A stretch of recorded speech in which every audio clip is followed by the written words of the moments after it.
Muy bien, hermanos, antes de iniciar los primeros versos correspondientes a la iglesia de Sardis, a la iglesia en Sardis, quiero hacer un breve repaso de algo que estuvimos viendo en en los primeros días que iniciamos nuestro estudio del libro de Apocalipsis. Eh, una de las cosas que estuvimos mencionando hace mucho tiempo atrás fue precisamente de que este libro de Apocalipsis es un libro donde se requiere, se necesita conocer las maneras como interpretarlo. Dentro de las maneras o de las formas como interpretar el libro de Apocalipsis, hay cuatro formas o cuatro maneras que son las más comunes. Usted puede leer cualquier libro de teología o de estudio referente al libro Apocalipsis, como también el libro de Daniel. El libro de Daniel es un libro que está, diría yo, que va de la mano, van de la mano los dos libros, pero que Apocalipsis, hermano, es un libro bastante amplio, lleno de muchos significados.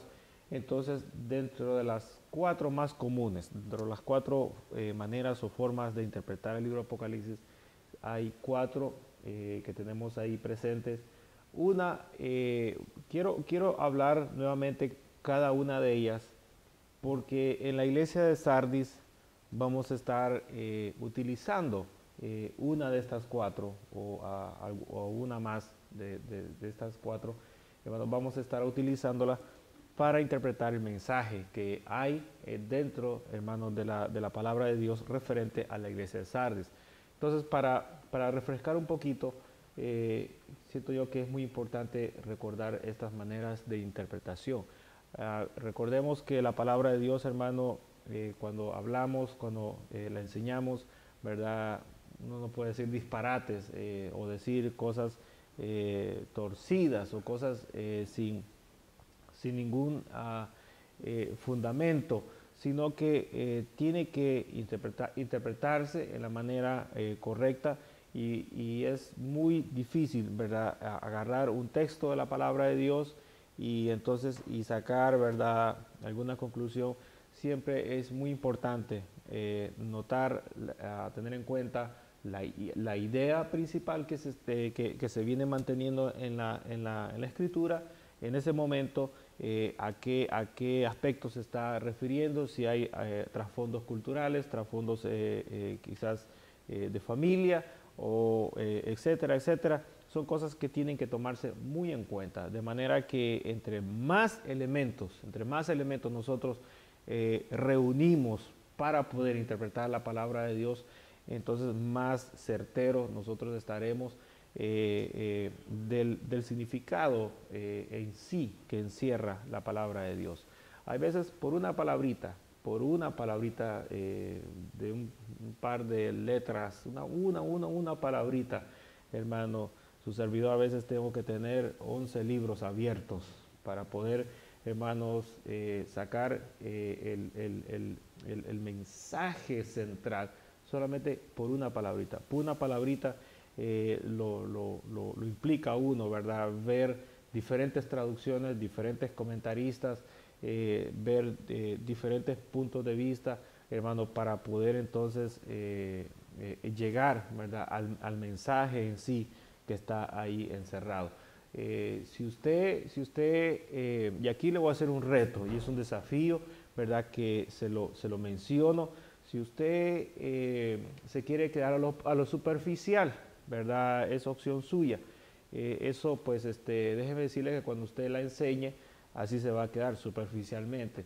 Pero si usted quiere ahondar, obviamente le va a requerir tener el material disponible, le va a requerir invertir tiempo, le va a requerir muchas cosas, pero en la medida que usted se prepare y conozca y estudie la palabra de Dios, en esa medida entonces usted va a tener fundamento y en esa medida usted, ¿verdad?, va a enseñar. De lo contrario, entonces usted se va a quedar en lo superficial, ¿verdad? Y si eso pues es suficiente, pues usted se queda ahí, ¿verdad? Nadie tiene obligación para poder decir, ¿verdad? Profundice, profundice, estudie, ¿verdad? No, no hay ninguna obligación, pero sí le voy a decir una frase que yo la escuché, hoy no la he escuchado, hoy en estos años, en estas décadas no la he escuchado, pero yo la escuchaba allá por los 80 y en las iglesias y decía en las iglesias que a la medida que usted más se prepare y más se capacite, así Dios lo va a usar a usted. En la medida que menos se prepare y menos se capacite, ¿verdad? En esa misma magnitud andará, hermanos, la forma en que Dios lo quiera utilizar a usted. Es decir, lo va a utilizar, ¿verdad? Que lo va a utilizar en la forma, en las medidas, ¿verdad? Donde sea, pero entre más usted, hermanos, se proyecte a avanzar, ¿verdad? Y lo consiga en esa medida, hermanos, Dios también, ¿verdad? Le abrirá más puertas. Que le abre las puertas, se las abre, pero que, hermano, en la medida que usted más se prepare, usted va a encontrar una cantidad mayor de puertas abiertas. Alguien dirá, hermano, ¿qué tan cierto es lo que está diciendo? Bueno, le voy a dar un ejemplo. Hay muchos ejemplos, pero, hermano, uno de los ejemplos muy claros es, por ejemplo, en el caso, hermano, de las Escrituras. Sabemos que Dios, hermano, envió su mensaje, un mensaje bien sencillo, un mensaje, hermano, que no requería tener algún conocimiento terrenal anticipado. Pero, hermano, si usted se da cuenta, Dios utilizó gente, hermanos, que tuvieron preparación. ¿Para qué? Para, hermanos, dejar un fundamento escrito de la palabra de Dios. Por ejemplo, el Evangelio de Lucas. Evangelio de Lucas, hermanos, lo escribió un personaje que, según se cree, hermano, tenía conocimiento médico, profesaba la medicina. Luego, hermano, el resto, casi la mayor parte de los libros del libro Apocalipsis, del Nuevo Testamento, usted va a encontrar, hermano, a un hombre llamado Pablo, que, hermanos, no fue un hombre que simplemente, hermanos, Dios lo escogió, lo llamó, lo llenó con su espíritu, sino que también fue un hombre, hermano, muy letrado, hermano, en la ley mosaica, un hombre, hermano, muy letrado, muy sabedor del conocimiento, de manera, hermano, que él, ¿verdad?, pudo escribir numerosas epístolas, pudo, hermano, disertar, ¿verdad?, delante de los reyes, hermano, delante de los gobernantes, pudo, hermano, saber poner la palabra, y no solamente eso, hermano, nosotros estamos ahora, toda la iglesia de todos los siglos, hermano, se ha estado, hermano, alimentando en ese fundamento que había en ese personaje. De la misma manera también cuando usted vea el libro de Daniel, cuando ve, hermano, al rey Salomón, hermano, escribiendo el libro de Eclesiastés, el libro de los cantares, hermano, a Daniel, hermano, subiendo de categoría dentro del reinado, hermano, y escribiendo, hermano, interpretando sueños. Es decir, hermano, Dios utilizó en la medida que estos hombres también se habían preparado y habían indagado. Por ejemplo, el libro de los Hebreos, hermano, es un libro muy bonito. Yo diría que el libro de los Hebreos es un libro, hermano, donde es el puente en la ley del Antiguo Testamento, hermano, con la gracia del Señor Jesucristo. Entonces, hermano, para poder hacer ese puente entre el Señor Jesucristo, la gracia de Él, hermano, y la ley mosaica, hermano, uno tenía que tener el conocimiento de toda la ley y saber, hermano, y aplicarlo de manera que, hermano, no se contradijera, sino que, hermano, se completara. Entonces, hermano, quien escribió el libro de Hebreos, ¿verdad? Muchos dicen que fue el mismo escritor de Lucas. Es decir, hermano, hubo conocimiento, hubo, hermano, esa habilidad que Dios les entregó, esa gracia que Dios le entregó a estos hombres. Entonces, en la medida que uno se prepara, en la medida que uno conoce y sabe la palabra de Dios, en esa medida uno puede también manejar las Escrituras y prepararse, hermano, para poder enseñar la palabra de Dios. Entonces, dentro de esta manera de interpretar, hermano, el libro de Apocalipsis, están estas cuatro, diría, formas o maneras que son las más comunes. Hay muchas, pero, hermanos, quiérase o no, de una u otra manera, hermanos, vienen a caer y se vienen a formar en estas 4 que son las más sencillas que están, hermano, para poder interpretar el libro de Apocalipsis. Una, hermano, es de que dentro de este libro hay también aspectos del libro de Apocalipsis, hay aspectos que son, hermano, simplemente aspectos o versos o situaciones que solamente son de referencia que hacia el pasado, hacia un evento en particular, hermano, que ya aconteció. Por ejemplo, ¿en qué momento nosotros podemos decir, verdad, que cierta porción del libro Apocalipsis se tiene que interpretar bajo un punto de vista histórico? Es decir, histórico cuando se refiere a algo que ya aconteció. Un ejemplo de esto, hermano, sería el nacimiento del Señor Jesucristo. Me gustaría que buscáramos el Evangelio según San Mateo como una referencia. Evangelio según San Mateo, capítulo número 1. Y aquí nosotros vamos a ver, hermanos, que esto es una referencia al pasado. Este es un ejemplo. Más adelante nosotros vamos a encontrar en el libro de Apocalipsis algunos eventos donde tenemos que interpretarlo desde el punto desde una perspectiva histórica, es decir, que ese evento ya pasó. Aquí hay un ejemplo, por ejemplo, Mateo capítulo 1, verso número 18, que dice de la manera siguiente: el nacimiento de Jesucristo fue así. Estando desposada María, su madre, con José, antes que se juntasen, se halló que había concebido del Espíritu Santo. Luego, en el capítulo 2 y verso número 11 del mismo Evangelio según San Mateo, dice la palabra de Dios: y al entrar en la casa, vieron al niño con su madre María, y postrándose lo adoraron, y abriendo sus tesoros le ofrecieron presentes, oro, incienso y mirra. Entonces, con estos 2 versículos, nosotros damos por hecho de que el nacimiento de Jesucristo fue un evento pasado. Un evento pasado no es algo que va a venir en el futuro o que va a aparecer, como por ejemplo muchas doctrinas que están surgiendo y dicen, bueno, Jesús va a venir, va a nacer, no ha nacido todavía. Otros dicen, bueno, ya nació y ese pues no va a nacer por allá, sino que soy yo mismo. Es decir, esas versiones andan por ahí rodando siempre. Pero aquí nosotros vemos que, hermano, esto ya ocurrió. Esto fue en el pasado y que el Señor Jesucristo fue, hermano, engendrado en el vientre de María y que no hubo ninguna intervención humana. Es decir, fue por obra del Espíritu Santo, hermano, quien engendró a Jesús en el vientre de María, y que, hermanos, Jesús no se quedó ahí en el vientre. Tuvo un nacimiento, hermano, como todo ser humano, y eso lo vimos en el siguiente versículo que estuvimos leyendo. Hermano, el Señor Jesucristo vino y nació, hermano, aquí en este mundo juntamente con nosotros. Entonces, este sería, hermano, un ejemplo, algo del pasado, un ejemplo, hermano, de cuando se interpreta alguna porción de la palabra de Dios bajo esta perspectiva histórica. Hay otro, por ejemplo, hermano, que se interpreta bajo una perspectiva futurista. Se llama así, futurista. ¿Qué quiere decir eso? Quiere decir que algo que está por venir, hermano, que está proyectado o que se espera en el futuro.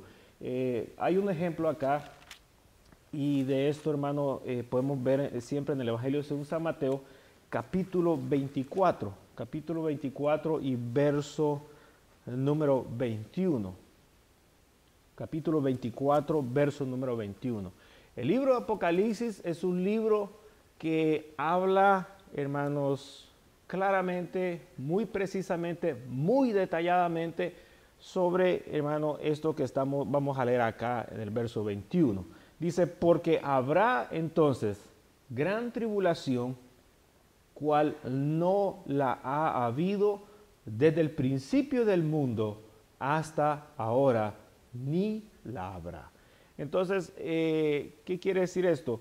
Está hablando de un evento, va a ser una gran tribulación, pero ¿qué va a ser? ¿Por qué esa gran tribulación? ¿En qué va a consistir? ¿Cuándo va a ser? El libro de Apocalipsis habla de todo eso. Entonces, de ahí nosotros más adelante, cuando terminemos las iglesias, vamos a estar, hermano, hablando acerca de esto, pero esto es algo en el futuro. O sea, es decir, eso no ocurrió hace poco atrás, en el tiempo pasado, no está en el presente, aunque, ¿verdad? Sentimos que los problemas que hay en el mundo, pareciera que esto es, alguien diría, esto es como un infierno. Bueno, pero esto no es en sí, ¿verdad? Lo que se espera en el futuro. Entonces, esta gran tribulación es un evento que va a acontecer posterior al rapto de la iglesia.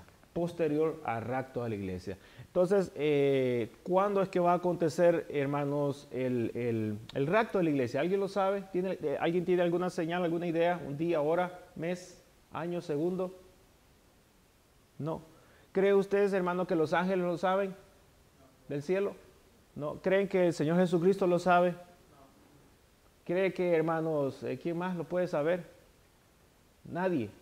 Solamente hay una persona que lo sabe. ¿Quién? El Padre. El Padre es la única persona, hermanos, conforme a la palabra de Dios, que sabe el momento en que el Señor Jesús va a venir por su iglesia. Entonces, cuando el Señor venga por su iglesia, ahora, téngalo por entendido, ¿verdad? Que el Señor no viene cuando decimos la iglesia, no viene por todos los que estamos acá, como quien decimos, ¿verdad? Yo me congrego en la iglesia y tengo un carnet acá, ¿verdad? Una identificación que dice iglesia X, X y X. Entonces, como soy yo de la iglesia, entonces el Señor viene por la iglesia, entonces el Señor se lleva a todos los de la iglesia.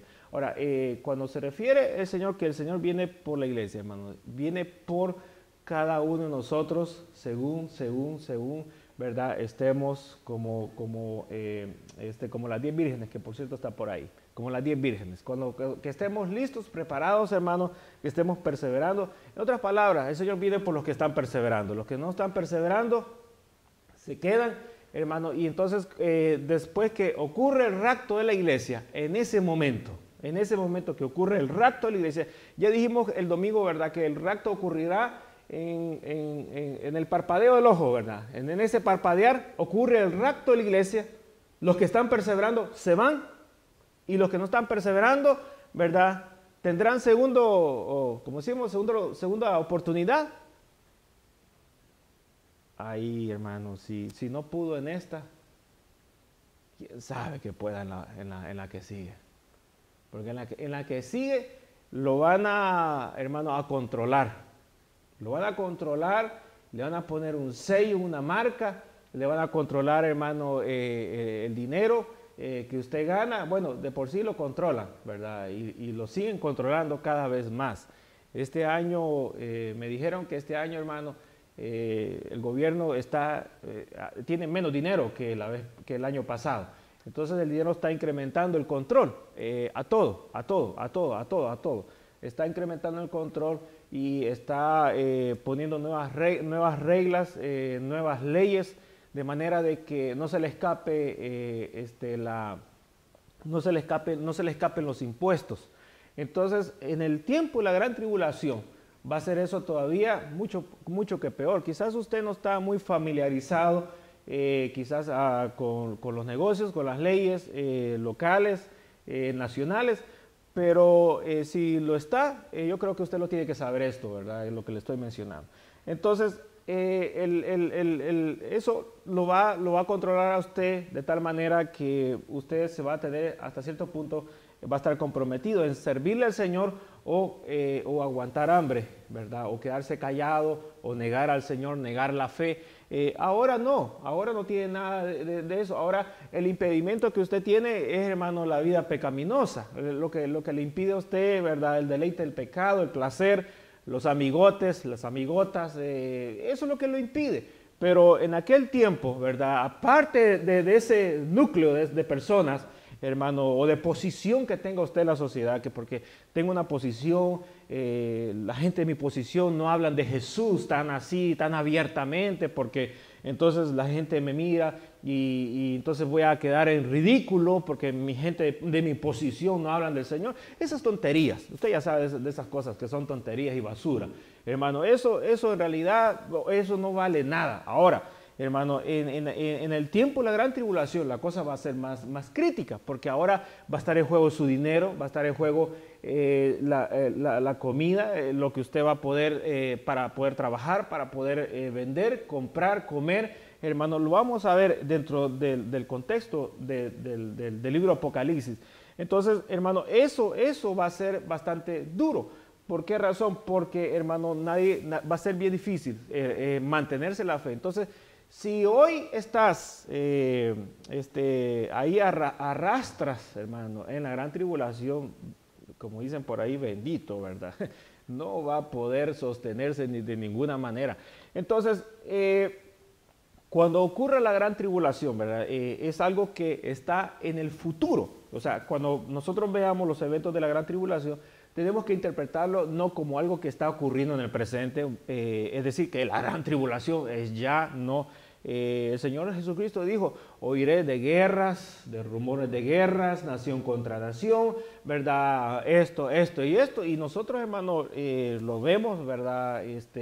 A diario en las noticias, hermano, pero el Señor dice, pero todavía no es el tiempo, todavía no es el tiempo. Entonces, ¿el tiempo en qué momento va a definirse? El momento en que la iglesia del Señor Jesucristo, hermano, sea arrebatada y que en ese momento comience entonces la gran tribulación, hermano, para concluir de esa manera el libro, hermano, todo lo que está escrito en el libro de Apocalipsis. Ahora, ahí sí sería, hermano, una interpretación futurista, ¿verdad? Es decir, algo que lo esperamos que va a ocurrir en el futuro. Ahora, cuando digo que lo esperamos y que va a ocurrir en el futuro, ¿verdad? No me refiero a que vamos a estar en la gran tribulación. Bueno, yo no quiero estar en la gran tribulación. No sé si usted. Hay gente que no le gusta hacer las cosas a la primera y dice, no, yo me voy en la segunda. Y ahí, pues, yo lo que le digo es que cuide todas estas cosas, hermano. Cuide el sonido, cuide la iglesia, ahí le van a quedar las computadoras, cables de sobra, hermano, sonido, le va a quedar la venda de la iglesia. Hermano, cuídelo, por favor, ¿verdad? Nosotros nos hemos cuidado, hemos forzado para que esté siempre, hermano, lo mejor para el Señor. Así que vaya a evangelizar y predique, ¿verdad? Para que, hermano, de alguna manera, ¿verdad?, le sea útil. Quien quiera que se quede, hermano, ahí se nombran presidentes y pastores y forman comitivas, lo que quiera, hermano. Nosotros ya no vamos a estar aquí. Nosotros vamos a estar de fiesta ya con nuestro amado Salvador Jesucristo. Aleluya. Así que, hermanos, eso sería, ¿verdad?, un ejemplo de una interpretación futurista. Ahora, hay otro ejemplo, ¿verdad? Y es, hermano, relacionado cuando se tiene que interpretar de una manera simbólica, es decir, que el Señor o la Escritura utiliza figuras, hermano, para darnos una enseñanza o un mensaje, hermano, que está ahí encerrado en esa figura, en esos símbolos. Por ejemplo, Mateo 25, ese sería un ejemplo muy claro, Mateo 25, capítulo 25, verso del 1 al 13, yo, hermano, lo voy a leer así rapidísimo. Dice, entonces el reino de los cielos será semejante a 10 vírgenes que tomando sus lámparas salieron a recibir al esposo.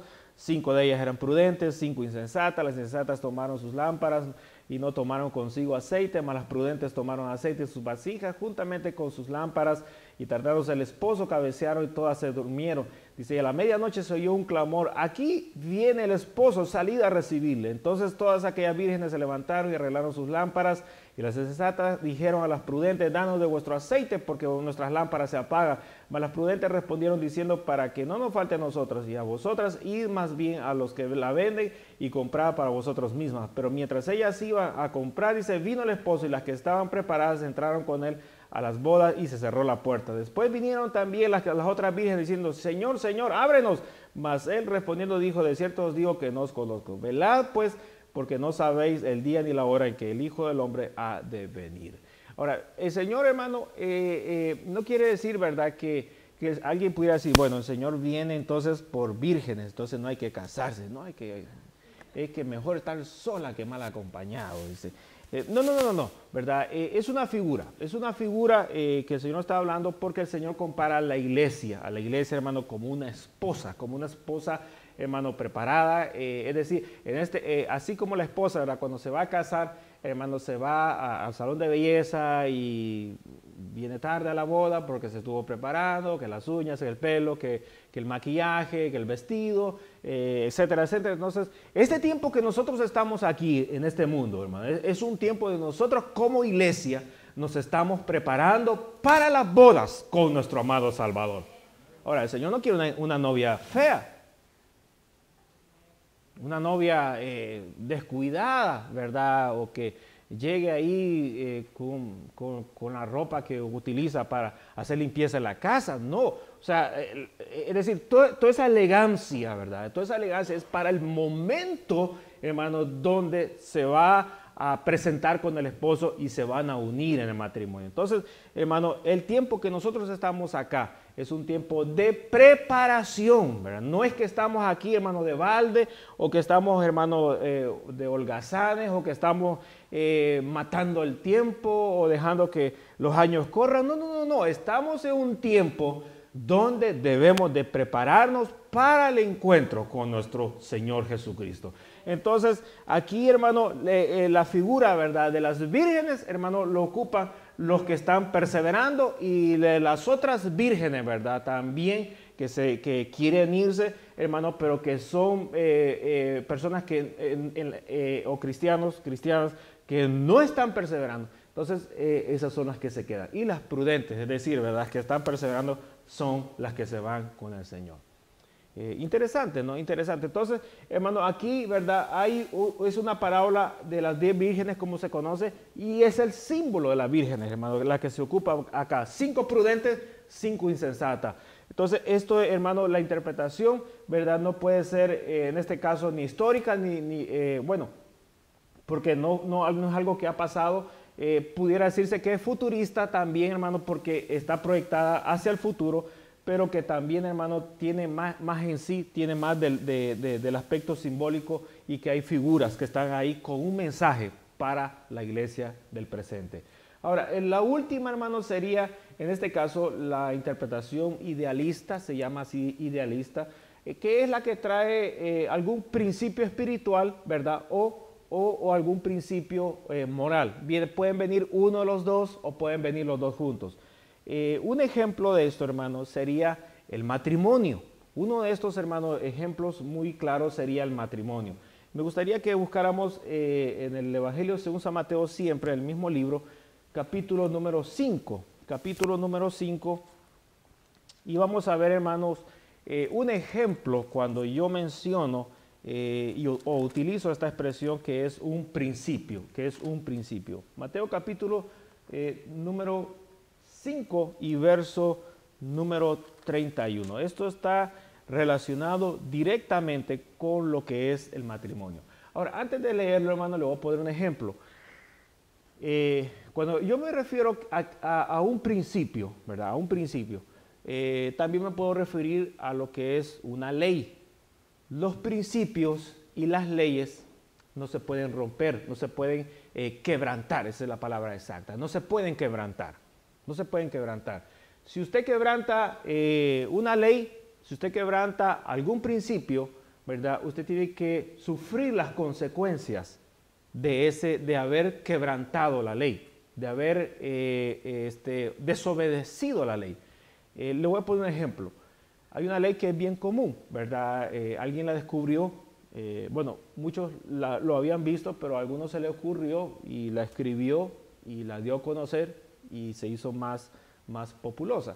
Es el caso siguiente: todo lo que sube tiene que bajar. ¿Por qué razón? Porque hay una ley, hay un principio. ¿Cuál es ese?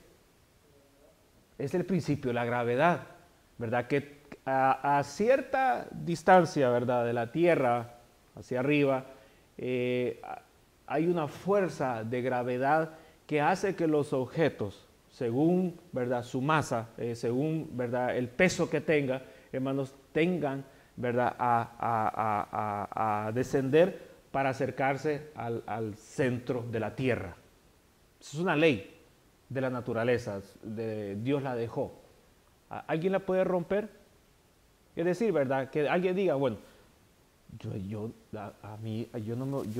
voy a saltar y me voy a quedar así en el aire y no voy a descender a la tierra.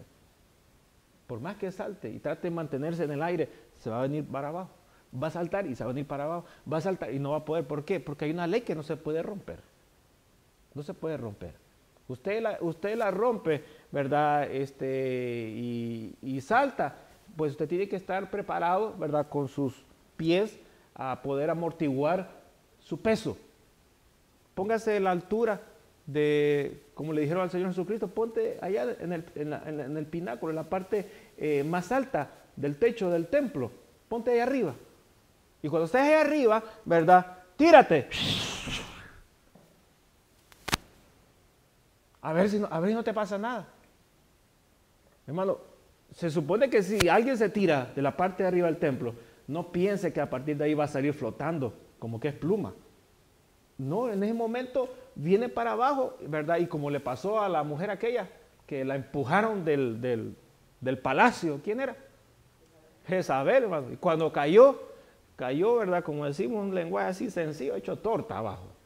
Se desplomó y le rajó la cabeza, sus entrañas, hermanos, se regaron y ahí quedó. Ahí quedó tirada y se hizo ahí, le salió la sangre y todo. Y llegaron, ¿quiénes llegaron después? Los perros. Se lamieron la sangre, ¿verdad? Y luego hasta la carne se la devoraron y hasta salieron con sus pedazos de hueso cada quien. Le dejaron la muñeca, parece, o la parte de la mano. ¿Qué más le dejaron? Hubieron 3 cosas que le dejaron. Me parece que uno era parte de la mano, parece que era no sé si la calavera y algo más. No me recuerdo, pero bien. Le dejaron ahí unas 3 cositas nomás. Entonces, ese principio, hermanos, no se puede romper. Si usted dice, yo me voy a tirar. La Jezabel, porque era malvada, esa se hizo pedazos allá abajo, pero yo me voy a tirar y no me va a pasar nada. Le va a pasar lo mismo, hermano. Le ocurre lo mismo. Entonces, ese principio no lo puede romper, no lo puede quebrantar. Ahora, ¿qué quiero decir con esto? Vamos a hablar del matrimonio. En el matrimonio hay principios y hay leyes que no se pueden romper. Si usted los rompe, tiene que sufrir las consecuencias. ¿Por qué razón? Porque Dios ha estipulado el matrimonio. Y las reglas del juego, las leyes o los principios del matrimonio, Dios las estipuló ya. Si usted dice, yo no creo, yo lo voy a hacer como a mí me da la gana. O es que mi mamá así me dijo, mi papá así lo hizo, es que mis amigos, es que hoy el mundo, allá usted como quiera. Pero las consecuencias por no sujetarse al principio, a las leyes, a lo que ya está establecido para conducir un matrimonio, sea en China, en Costa Rica, en Japón, en el norte, en el sur, donde sea, ese principio tiene que funcionar. ¿No me lo creen? Tiene que funcionar. ¿Por qué razón? Porque ya está establecido. Son principios matrimoniales. Que usted no los quiera cumplir, que a usted no le parezca, que a usted, hermano, no le cale en la cabeza de que eso tiene que ser así. Allá, ¿verdad? Es otra cosa diferente. Y por no sujetarse, ¿verdad? Por no sujetarse, entonces usted va a tener un argumento. No es que las mujeres hay que hacerlas así y así, porque así es como quieren.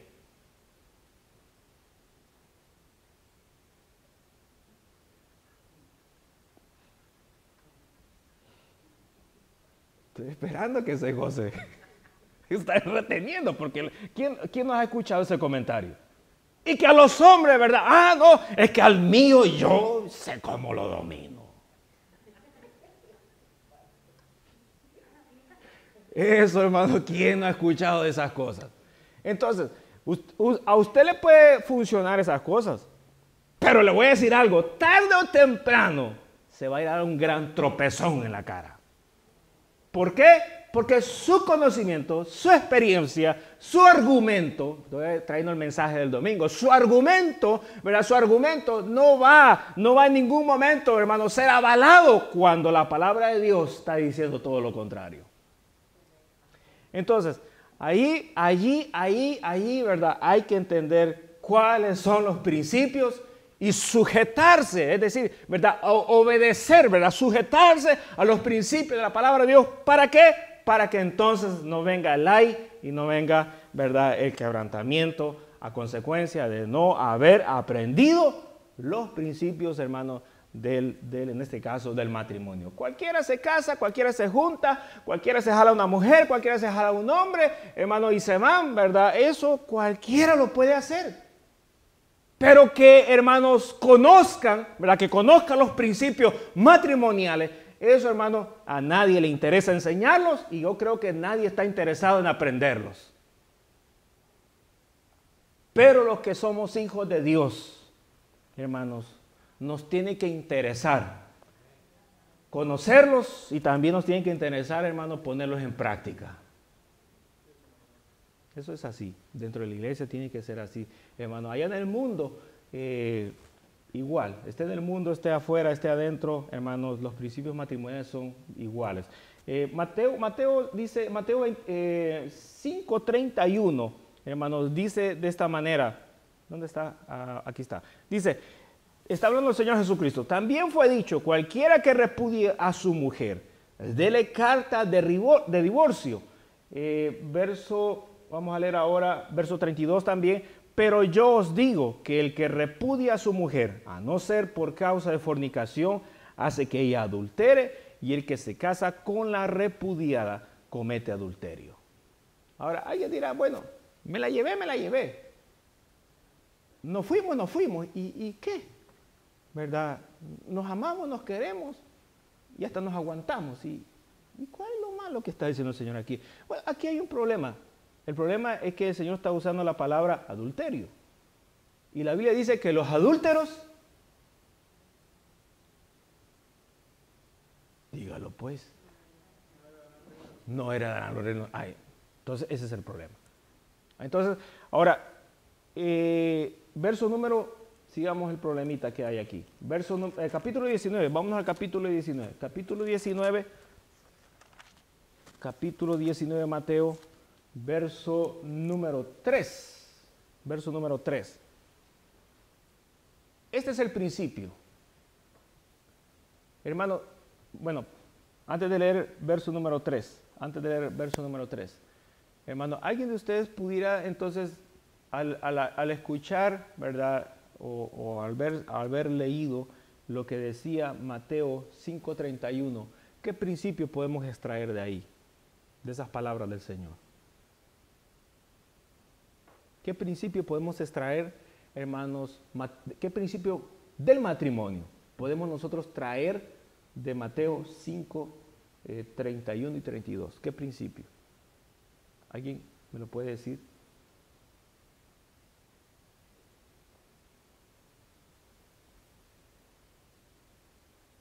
¿Qué principio, hermano? ¿Se les olvidó lo que leímos? Me parece que será eso. Vamos a leerlo. Regresemos entonces, pues. Mateo 5:31. Leámoslo una vez más. También fue dicho, cualquiera que repudie a su mujer, dele carta de divorcio. Pero yo os digo, está hablando el Señor Jesucristo, pero yo os digo, el que repudie a su mujer, a no ser por causa de fornicación, hace que ella adultere, y el que se casa con la repudiada comete adulterio. ¿Qué principio extraemos de ahí?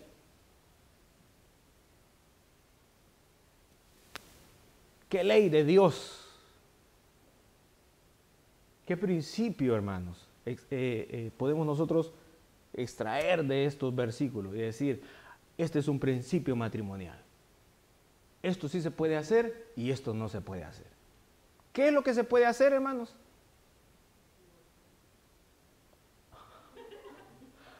Se acaba de casar y está pensando en eso. No. ¿Qué se puede hacer y qué no se puede hacer? Para analizar el versículo más fácilmente. No divorciarse. O sea, los que están casados entonces,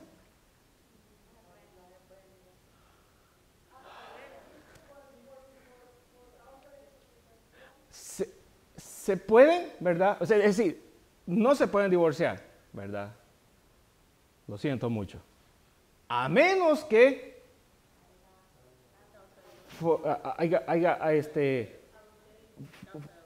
haya ahí, ¿verdad? Ese pecado, esté metido ese pecado. Ahora, más adelante, hermanos, allá en los escritos de Pablo, encontramos que Pablo dice, ¿verdad? Pablo enseña el matrimonio y sostiene el mismo principio que está acá. ¿Quién está diciendo estas palabras aquí? Jesús. Pablo está, hermano, sosteniendo en sus epístolas, está sosteniendo el mismo principio matrimonial. Y él viene y le dice, ¿verdad? Pero si la mujer, ¿verdad? O el hombre está de acuerdo continuar con el matrimonio, que continúe, que no se separe. Que no se separe. O sea, si ocurriera eso y alguien viene y dice, mira, aquí está, lo encontré, aquí está la foto, mire el teléfono, me la mandaron. Muy bien, entonces, ¿qué va a hacer? No lo quiero, no la quiero, me quiero divorciar. Ahora, la palabra de Dios, sí, ¿verdad? Le da la opción que lo puede hacer, pero también le da la opción que si usted, ¿verdad?, deja que las aguas desciendan un poquito y usted consiente en perdonarla y continuar, también la palabra de Dios lo respalda y puede seguir haciéndolo. Entonces, ese es un principio matrimonial. El principio es, hermano, que uno tiene que mantenerse, ¿verdad?, con su esposo, con su esposita, ¿verdad?, y a la vez trabajando para que el enemigo no ponga, hermanos, ese tropiezo en la pareja, porque es una prueba dura, y que, hermanos, puedan continuar perseverando ambos en el camino del Señor.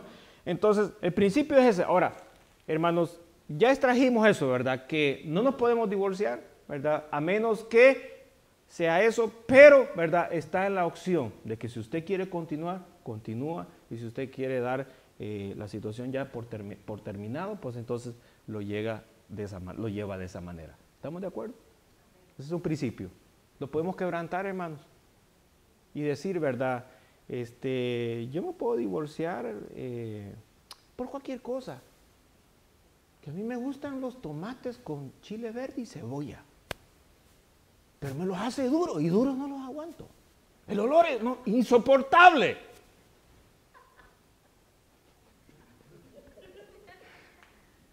No quiero ver huevos duros en la casa. Yo mejor me regreso y me busco otra. O sea, hay veces que ocurren cosas así. Ahora, el Señor, hermano, avalará. Entonces, ¿por qué te quieres separar? Por esos huevos duros que los hace todos los días. La casa apesta, la cama apesta, todo apesta a esos huevos duros. Entonces, viene y dice, mira, pero por eso la cosa así, tan así. Eso no tiene fundamento, no tiene validez. Aquí ustedes necesitan un consejero para que les, ¿verdad?, arreglen los pensamientos a los dos y puedan trabajar de una forma diferente el matrimonio. Entonces, ahora, el mundo, hermano, no se está quebrando la cabeza en darle consejería que no haga huevos duros o que los haga, hermanos, de otra manera. El mundo no le interesa eso. ¿Lo querés? Te dijo, pues sí, como no, vení, divorciarte, firma aquí, ¿verdad? Y son 300 pesos, se acabó. Ahí está. Ahora, vamos a ver qué dice la palabra de Dios. Hoy sí, vámonos entonces a Mateo 19, donde estábamos anteriormente. Mateo 19, capítulo 19, verso 3. Mateo 19, aquí lo tengo yo, y verso 3. Dice, entonces, vinieron a él, ¿verdad? Es decir, vinieron a Jesús los fariseos para tentarlo y decirle lo siguiente: ¿es lícito al hombre que repudie a su mujer por cualquier causa? Ahí va los huevos duros. Y todo lo que usted quiera mencionar. Entonces, verso, hermanos, número, vámonos al capítulo, verso 6, dice entonces, así que ya no son dos más, está hablando Jesús, ahí está dando la respuesta. Así que ya no son más dos, dice, sino una sola carne. Por tanto, lo que Dios juntó, ¿qué dice el Señor? Ahí está. Es decir, se unieron los dos ¿verdad? Bajo un principio de la palabra de Dios. Y el Señor está diciendo, ¿verdad? Esos principios que están ahí, ¿verdad? Uniendo esa pareja, que ningún hombre venga a romperlos para separarlos a ellos. Entonces, cuando el hombre, hermanos, se mete, ¿verdad?, en la pareja matrimonial, hermanos, no se está metiendo para, hermano, apartar a la mujer o apartar al hombre, sino que, hermano, inconscientemente se está metiendo para quebrantar el principio matrimonial que el Señor puso en su bendita palabra. Por ahí, hermano, es que a veces uno no entiende bien el accionar de las suegras, porque sienten que, hermanos, se está metiendo para poner en contra a la hija, contra él. Entonces, hermano, no, la suegra, hay suegras que se meten, ¿verdad? Y yo entiendo la razón por qué se meten, ¿verdad? Yo no soy mujer, pero como padre me gustaría meterme. Pero, hermanos, tengo que entender algo, que, hermano, hay principios matrimoniales en la pareja, y si, hermano, yo voy a intervenir, ¿verdad? Tengo que intervenir respetando los principios de la palabra de Dios. Es decir, hermano, no me puedo, ¿verdad?, poner del lado de uno o del lado de la conveniencia, ya sea de mi hijo o de mi hija, sino que tengo que velar por la unión, por los dos.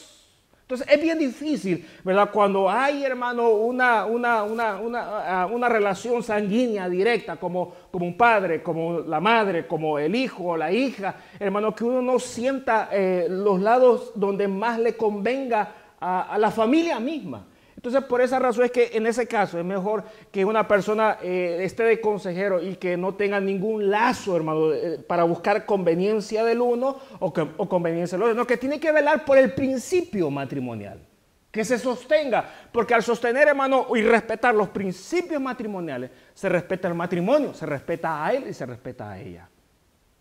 ¿Entiendes esa parte? Entonces, aquí, ¿verdad?, las suegras se meten. Y ellas han agarrado mala fama, ¿verdad? Porque le dicen, ¿verdad? Usted no se meta, esto, el otro, pero yo sé que ellas entran, ¿verdad?, para, hermanos, tratar de sostener o de calmar quizás o de arreglar la situación, pero de una u otra manera, ¿verdad? Busca siempre la conveniencia. Es algo muy natural, es algo muy natural. Pero, hermano, lo que conviene, ¿verdad?, y lo que uno tiene que ver es que el principio matrimonial, hermano, se mantenga intacto, que no sea alterado de esa manera.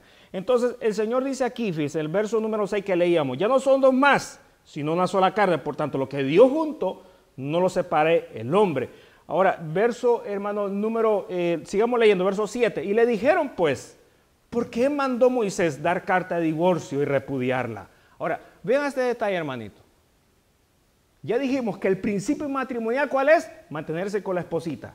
Mantenerse con el esposo. ¿Sí? Amén. Ahora, Moisés, ¿se recuerdan de Moisés? Moisés, un hombre de Dios, él permitió que los divorcios se dieran en el pueblo.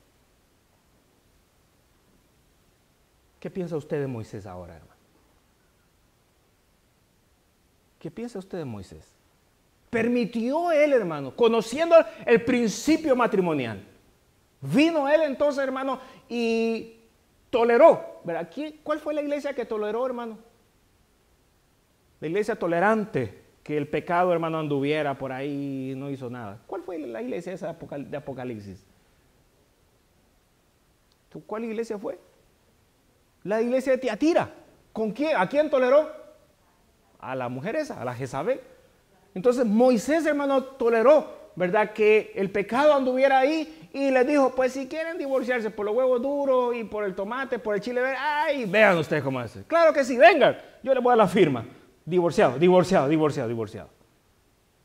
Entonces vinieron donde el Señor Jesucristo para tentarlo y dijeron, ajá, tus principios. Tú estás diciendo que los principios matrimoniales son estos, que tienen que estar unidos. Eso es los principios que tú estás diciendo que está en la palabra de Dios. Perfecto. Pero hay uno de tus siervos llamado Moisés, que vino a él y permitió el divorcio. Entonces, ¿cómo está la cosa aquí? ¿Cómo este que es tu siervo está enseñando cosas contrarias a las que tú nos estás sosteniendo en este momento? Porque nosotros ya estamos acostumbrados a lo que Moisés enseñó. Pero tú vienes con algo más rígido, que hay que mantenerse en el matrimonio. Aguantar a la señora, aguantar a este hombre. No, quedémonos con la enseñanza de Moisés. Este era hombre de Dios, pero él enseñó eso. Agarremos esa enseñanza, no nos conviene. Ahora, ¿qué creen ustedes que estuvo pasando con Moisés entonces, hermanito? Porque Moisés ahora, hermano, conociendo los principios de Dios, tuvo que permitir entonces que las cosas se hicieran de otra manera. ¿A causa de qué? ¿Por qué razón? ¿Qué había, hermano, en ese momento? Había pecado. ¿Qué quiere decir algo más? Había discusiones. Siempre están, hermanita. Son parte integral del matrimonio. ¿Qué más?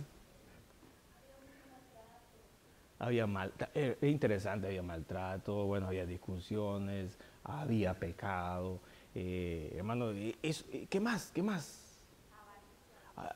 Avaricia del hombre, ¿qué más? ¿Qué más? ¿En qué manera? ¿En qué manera el matrimonio? ¿En qué manera? Porque cuando Moisés permitió eso, no para él. Bueno, dejémoslo ahí pues. Ajá, ¿qué más?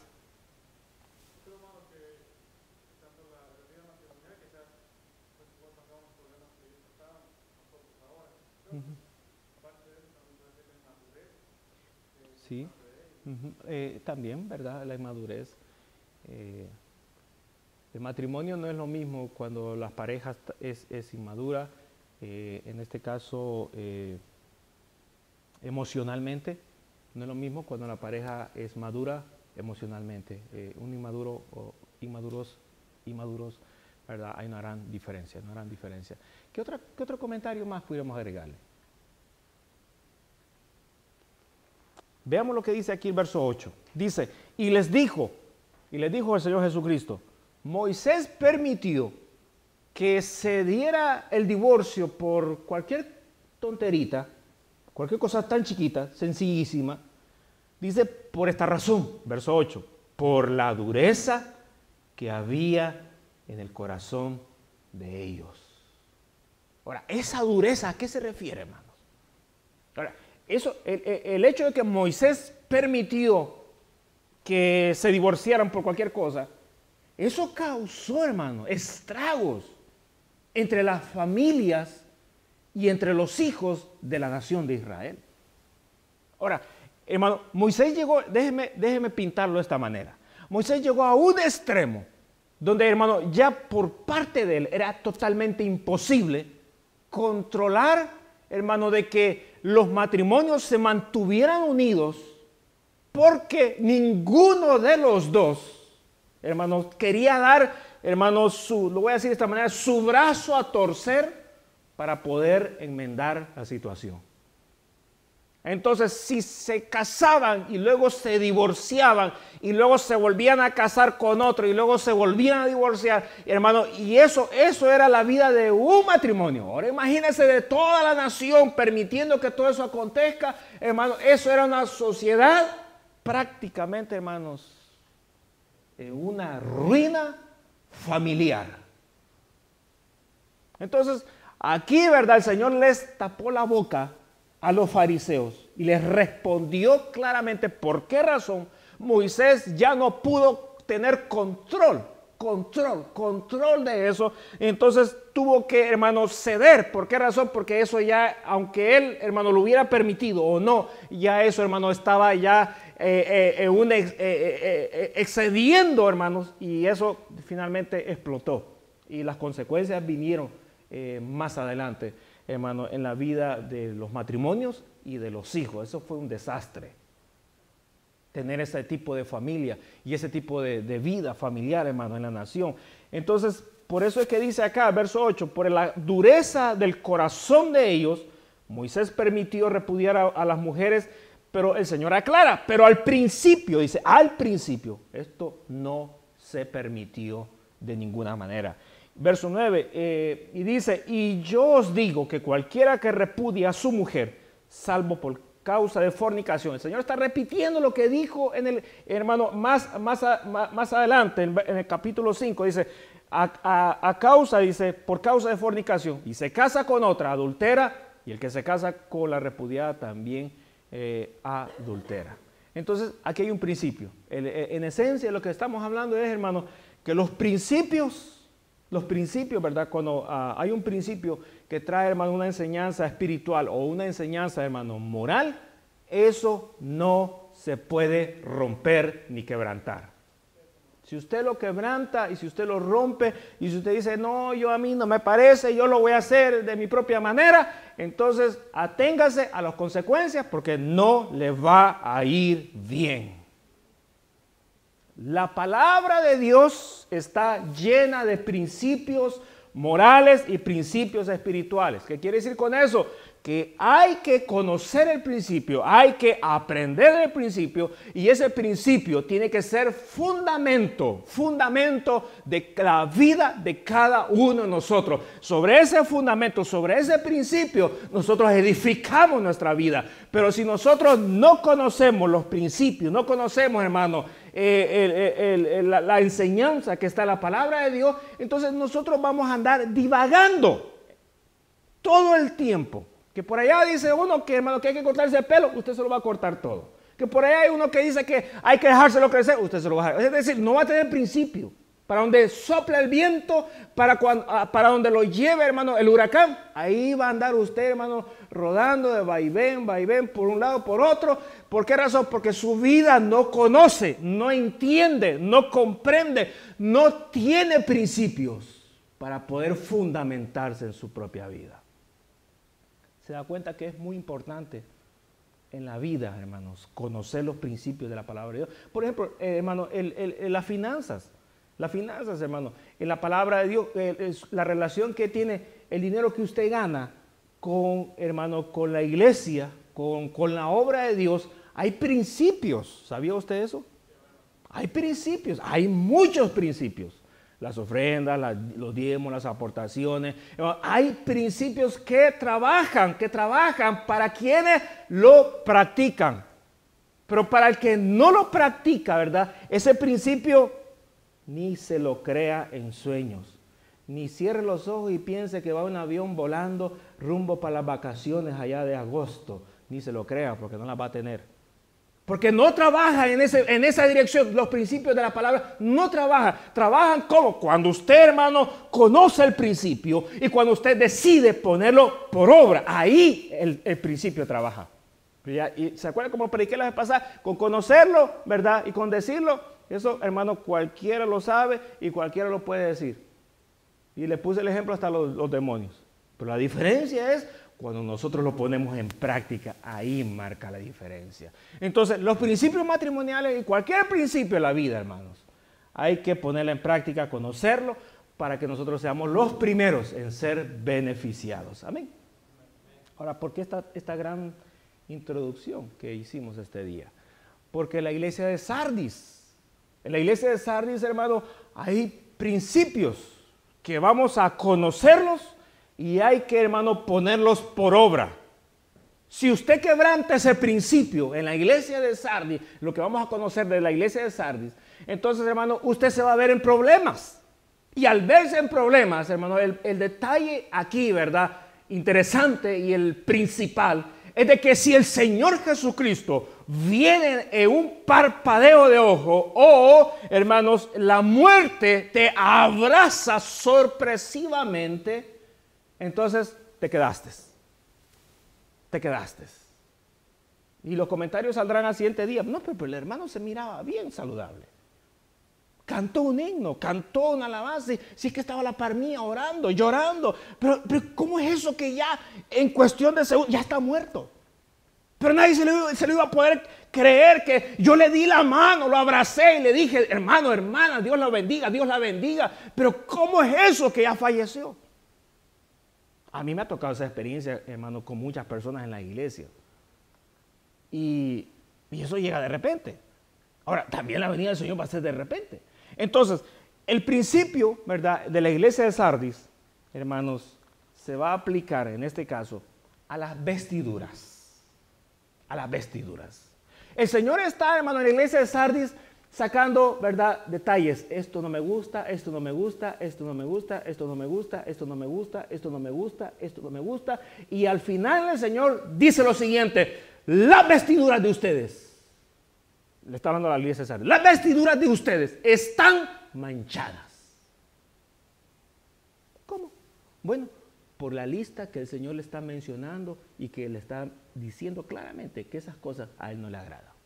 Entonces, eso hace que las vestiduras de ellos, ¿verdad?, estén manchadas. Ahora, no podemos interpretarlo, ¿verdad?, diciendo, no, pero yo lavé mi ropa, yo uso un buen detergente, la planché y me vengo. No está hablando de las vestiduras, está hablando, hermano, desde un punto de vista idealista, es decir, hay un principio espiritual. En este caso es un principio espiritual. El Señor está usando, hermano, también la parte simbólica de la ropa, hermano, ¿para qué? Para mostrar un principio espiritual, diciendo de que el pecado, en otras palabras, las cosas que al Señor no le agradan, manchan nuestras vestiduras. El cristiano tiene que cuidarse de no mancharse. Usted va, hermano, a un restaurante, usted se puede manchar en el restaurante. No estoy hablando de que se va a manchar la ropa que carga. Me estoy refiriendo, hermano, a la mancha espiritual. Usted de repente se va a un restaurante, agarra una botella de vino, se toma una foto y la pone en Facebook. Y a medianoche están como 10 ahí, 50, 60 viendo. Mira, hermano, ya viste la botella, mira, amplía la imagen. Y tiene 99 de alcohol. El pastor lo tiene que saber. Usted puede ir a cualquier lugar, a una lavandería, y ahí se puede manchar su ropa. Puede ir, hermano, a su trabajo, ahí se puede manchar su ropa. Hermano, puede estar incluso en su casa y ahí se puede manchar su ropa. Es decir, hermano, nosotros tenemos que tener cuidado con las vestimentas espirituales. Y vamos a hablar bastante de eso, hermano, porque la palabra de Dios habla bastante en el Antiguo Testamento, hermano, y en el Nuevo Testamento también habla de la importancia que hay para Dios, hermanos, la ropa que nosotros usamos para vestir. Y en este caso sí estoy hablando de la ropa física. Ahora, ¿cuánto no más? La ropa espiritual. Amén. Bien. ¿Alguna pregunta sobre estos detalles, hermano, que acabo de mencionar? Esto tiene que estar bien claro. ¿Por qué razón? Porque, hermano, después que terminemos las iglesias, las 7 iglesias, nos vamos a meter, hermano, en un océano donde vamos a tener que manejar qué parte del Señor en la palabra está hablando que es historia, qué parte de la palabra del Señor está mencionando que es futurista, que viene más adelante, qué parte de la palabra de Dios el Señor está dejando una enseñanza y está usando los símbolos que están acá, las figuras que aparecen acá, y qué parte el Señor también está dejando una enseñanza, es decir, una enseñanza moral o una enseñanza espiritual para nuestras vidas. Nosotros tenemos que manejar eso así, hermano. Si usted no lo maneja de esa manera, por eso que he invertido tiempo con esto. Si usted no lo maneja de esa manera, cuando yo esté hablando, hermano, de que fulano, de que una figura es esto y lo otro, usted, créame, se va a dormir. Va a sentir que esto es ciencia ficción, va a sentir que no va a entender nada. Hasta va a dejar de venir. Los miércoles, va y me habla cuando termine el Apocalipsis, porque esa parte no la entiendo, bien difícil. Pero por eso yo voy palabrita por palabrita. Pero antes que se me retiren y se me quieran aburrir o dormir, hermano, hay que entender estas cuatro maneras de interpretarlo. De esa manera, hermano, usted le va a sentir gusto y placer venir a escuchar, hermano, el mensaje, la palabra de Dios a través del libro Apocalipsis. Amén. ¿Algún comentario, alguna pregunta? ¿Cree que está fácil o está difícil? Más o menos. Bueno, no se preocupe. Vamos a ir, hermano, en el camino aprendiendo de esto. Solamente quiero, hermano, hacer mención. En la iglesia de Sardis, vamos a hablar, hermano, la próxima ocasión, acerca de los espíritus de Dios. Habíamos hablado de eso anteriormente. Vamos a hablar, hermano, de las 7 estrellas. Vamos a hablar, hermano, de unos llamados de atención que el Señor hace. Siempre el Señor, hermano, vuelve a utilizar esta palabra. Esto no me parece. Y para remediar esas cosas, tienes que hacer lo siguiente. Arrepiéntete. Arrepiéntete. Arrepiéntete, arrepiéntete, arrepiéntete. Y al final, ¿verdad? El Señor menciona que todo eso que a Él no le agrada es, en otras palabras, una mancha en las vestiduras de la iglesia, de los miembros que están, hermano, en Sardis. Llegamos hasta acá, hermano, terminamos.